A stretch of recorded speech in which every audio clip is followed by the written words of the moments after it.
বাংলাদেশকে মসজিদের নগরী বলা হয়, বিশেষ করে ঢাকা শহরকে মসজিদের নগরী বলা হয়। হাজার হাজার মসজিদ ঢাকা শহরে, আনাচে কানাচে যেদিকেই যাবেন আপনি সালাত পড়তে চান, কোন মানুষকে যদি বলেন, কোন রিকশাওয়ালাকে যদি আপনি বলেন আমি নামাজ পড়তে চাই, ওই রিকশাওয়ালাটা নিজে নামাজ না পড়লেও বলে দিবে সামনে একটা মসজিদ আছে, বলে দিবে না? সবাই জানে যে মসজিদ আছে, এটা মসজিদের নগরী। কোথায় আছে এটা খুঁজতে হবে না। তো মুআজ্জিজ হাজিরিন, এই মসজিদগুলোতে বাংলাদেশের লক্ষ লক্ষ মসজিদ আছে। জুমার আজান হওয়ার পরেই কানায় কানায় পরিপূর্ণ হয়ে গেছে, ভরে গেছে। আজকে বিশেষ করে তামাম পৃথিবীর মসজিদগুলো কানায় কানায় পরিপূর্ণ। আল্লাহর রাসূল বলে দিয়েছেন, ইয়াতি আলান নাস জামানুন ইয়াজতামিউনা ফিল মাসাজিদ লাইসা ফীহিম মুমিন। একটা জামানা আসবে, একটা সময় আসবে, মসজিদগুলো কানায় কানায় পরিপূর্ণ থাকবে, মানুষে লোকে লোকারণ্য থাকবে, প্রকৃত অর্থে একটা মুমিন মুসলমানও খুঁজে পাওয়া যাবে না। কে বলেছেন এই কথা? খামখেয়ালি কথা, ফর্মালিটি মেনটেন করেছেন, এমনি বলেছেন? আল্লাহর রাসূল জানেন, আল্লাহ তাকে জানিয়েছেন। এক অর্থে আল্লাহরই কথা, কারণ দুটোটাই তো আল্লাহই তো তাকে জানিয়েছেন। সেই জামানা অনেকটাই মনে হয় মানুষের কাজ দেখলে, মানুষের আচার আচরণ দেখলে মনে হয় আমরা সবাই বেশভূষায় মুসলিম। জুমার দিন আসলে কাপড় পরি, সুন্দর জামা পরি, আতর লাগাই, কিন্তু আমাদের মৌলিক বিষয়ের প্রতি খেয়াল থাকে না। আমাদের ঈমান নাই, আমাদের দিলের মধ্যে আল্লাহর মহব্বত নেই। ও আমার ভাইয়েরা, ও আমার মুসল্লিয়ানি কারাম, আসুন আমরা ঈমানদার হয়ে যাই, প্রকৃত নামাজি হয়ে যাই। কেমনে হবো এবার শুনুন। আসল নামাজের উদ্দেশ্য কেমনে প্রতিষ্ঠিত হবে? ইকামাতুস সালাতের অর্থ হলো, আপনি যদি সালাত ভালোভাবে পড়তে চান, প্রথমে লক্ষ্য করতে হবে যে সালাত কোথায় এসেছে। আমি যে আয়াতটি পাঠ করেছি, আয়াতের দ্বিতীয় অংশে সালাতের কথা এসেছে। সমস্ত কোরআনের মধ্যে এই সালাতের কথা এসেছে 102 বার। কয়বার? আপনারা অনেকবার শুনেছেন, 82 বার শুনেছেন না অনেকে? বিভিন্ন রকমের আমি রিসার্চ করে দেখেছি, বিভিন্ন গ্রন্থ পড়ে দেখেছি, আমি একটু চেষ্টা করেছি জানার জন্য। আমি দেখেছি অনেক জায়গায় আমি পেয়েছি 102 বার এসেছে। কয়বার? 102 বার। এবার শুনুন কিভাবে এসেছে। as-সালাওয়াত, সালাত, অথবা আরেকটা হলো 3 নাম্বার মুসাল্লা, যারা নামাজ পড়ে তাদেরকে মুসাল্লি বলা হয়। এই শব্দগুলি, এই 3টা শব্দ এসেছে আল কোরআনে 55 বার। কতবার?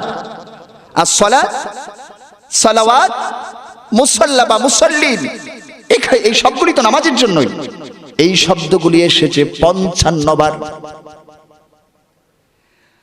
এবার আমরা 2 নম্বরে চলে যাই।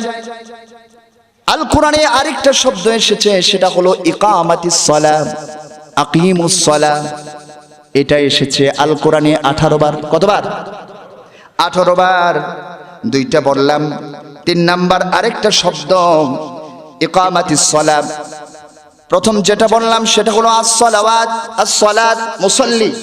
2 নাম্বার যেটা, সেটা হলো ইকামাতিস সালাহ বা আকামাস সালাহ, নামাজ প্রতিষ্ঠা করা, মাসদারের অর্থে এসেছে। এটা এসেছে 29 বার। কতবার? আর 3 নাম্বারটা হলো আকিমুস সালাহ, তোমরা নামাজ প্রতিষ্ঠা করো, আল্লাহ আদেশ করেছেন কোরআনে। এই কথাটা এসেছে 18 বার। কতবার হলো? 55, 29, 18, কত হলো? 102 হয় না? এই 102 বার এসেছে, এর বাহিরে সালাতের কথা আসে নাই কোথাও। এবার চলুন, আল্লাহ যে বললেন আকিমুস সালাত, নামাজ প্রতিষ্ঠা করো, একটু উদাহরণ দিলে বুঝবেন। আমাদের দেশে মেডিকেল কলেজ প্রতিষ্ঠা করা হয়, এটার উদ্দেশ্য কি? প্রত্যেকটা কাজের কিন্তু উদ্দেশ্য থাকে। নামাজের উদ্দেশ্য কি? আজকের এই আয়াতে আল্লাহ বলে দিয়েছে। মেডিকেল কলেজ যে স্থাপন করে, এটার উদ্দেশ্য কি? এটা যে বড় বড় বিল্ডিং বানাবে, এখানে নিয়মিত ক্লাস হবে এবং ছাত্ররা পড়বে, টিচার যারা আছেন, ডক্টর যারা আছেন, ডাক্তার যারা আছেন, তারা পড়াবে।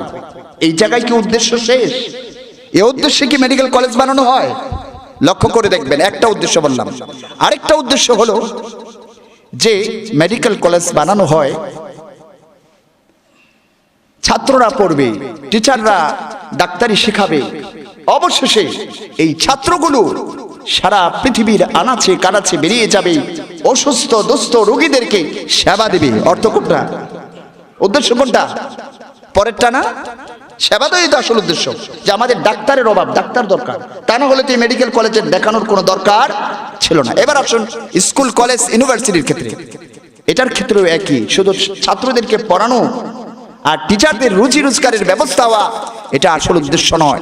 আসল উদ্দেশ্য হলো এই জাতিকে সুশিক্ষিত করা এবং কি মানুষের খ্যাতমতে, মানুষের সেবায় তাদেরকে দক্ষ মানব শক্তি হিসাবে গড়ে তোলা, এটাই তো আসল উদ্দেশ্য। এইগুলি আপনি বুঝেন। একটা মাদ্রাসা প্রতিষ্ঠিত হয়, এটারও একটা উদ্দেশ্য আছে।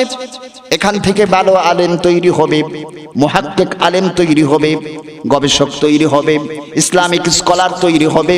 তারা ইসলামের যে সমস্যাগুলো আছে মানব সমাজের, এই সমস্যাগুলো ইসলামের আলোকে তারা প্রদান করবে, এটাই তো কথা। এবার চলে আসুন, নামাজ কেন আল্লাহ দিলেন? আমরা তো মনে করি নামাজ শুধু আনুষ্ঠানিকতার জন্য দিয়েছেন। না না, নামাজ এই জন্য আসে নাই। এটার নাম ইকামতুস সালাহ নয়। ইকামতুস সালাহ হলো আপনি যথাযথভাবে নামাজ আদায় করবেন, এই নামাজ থেকে আপনি শিক্ষা গ্রহণ করে বাস্তব জীবনে লাগাবে, এটা হলো ইকামতুস সালাহ।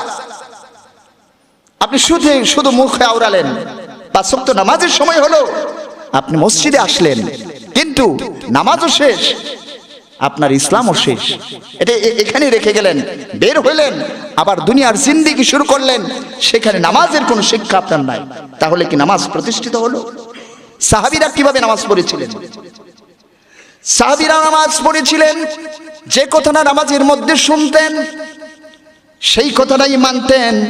নামাজের সামাজিক অনেকগুলো শিক্ষা রয়েছে, শৃঙ্খলতার শিক্ষা, ঐক্যবদ্ধ হওয়ার শিক্ষা, গরিব এবং দুঃখী, বড় লোক এবং ছোট লোক সবাই ঐক্যবদ্ধ হওয়ার শিক্ষা, আরো অনেক শিক্ষা আছে।